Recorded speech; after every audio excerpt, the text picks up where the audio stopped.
বঙ্গবন্ধু শেখ মুজিবুর রহমানকে দেখার সৌভাগ্য আমাদের হয়নি, কিন্তু বেহেশত হতে তিনি নিশ্চয়ই দেখছেন তার সুযোগ্য কন্যার কর্মকাণ্ড। আসসালামু আলাইকুম।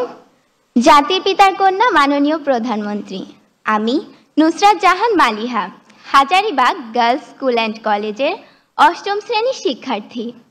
আমার বাবা একজন দিনমজুর, 2 মেয়েকে নিয়ে আমার বাবা মায়ের নিত্য অভাবে সংসার। আমার নিরক্ষর বাবার কাছে আমি রাজকন্যা। আমার মতো মালিহাদের পিতা যখন বলেন, তোর আর স্কুলে যাওয়ার দরকার নেই, কাল থেকে তোর মায়ের সাথে কাজে যাবি, তখন মনে হয় এটাই যেন আমাদের চিরকালের নিয়তি। কিন্তু মাননীয় প্রধানমন্ত্রী, সেই দুর্ভাগ্যের নিয়তি শিকার আমাকে হতে হয়নি। আপনার শিক্ষা সহায়তার জাদুর পরশে আমার মতো লাখো মালিহা আজ স্কুল, কলেজ, মাদ্রাসায় পড়ে উচ্চশিক্ষার স্বপ্ন দেখছে। এটা শুধু আপনার জন্যই, তাই আপনার প্রতি আমাদের সীমাহীন কৃতজ্ঞতা। মাননীয় প্রধানমন্ত্রী, বছরের প্রথম দিনে এক সেট নতুন বই হাতে পাওয়ার কি যে আনন্দ তা আমি বলে বোঝাতে পারবো না।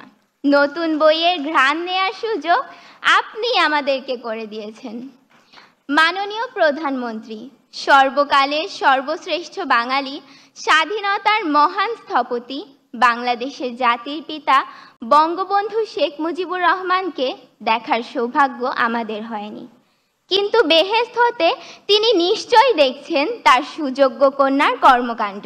তাই আপনার প্রতি কৃতজ্ঞতা জানাতে আমাদের প্রিয় শিক্ষক আক্তার স্যারের কবিতার কয়েকটি লাইন বলতে চাই। শিক্ষা সবার অধিকার, মানুষ হবার মন্ত্রণা, এই দেশেতে সবচেয়ে ভালো বুঝেছেন শেখ হাসিনা। আপনি না বাড়ালে হাত, হারিয়ে যেতাম কোন অতলে, দুঃখের সাগর পাড়ি দিত, ভেসে যেতাম বানের জলে।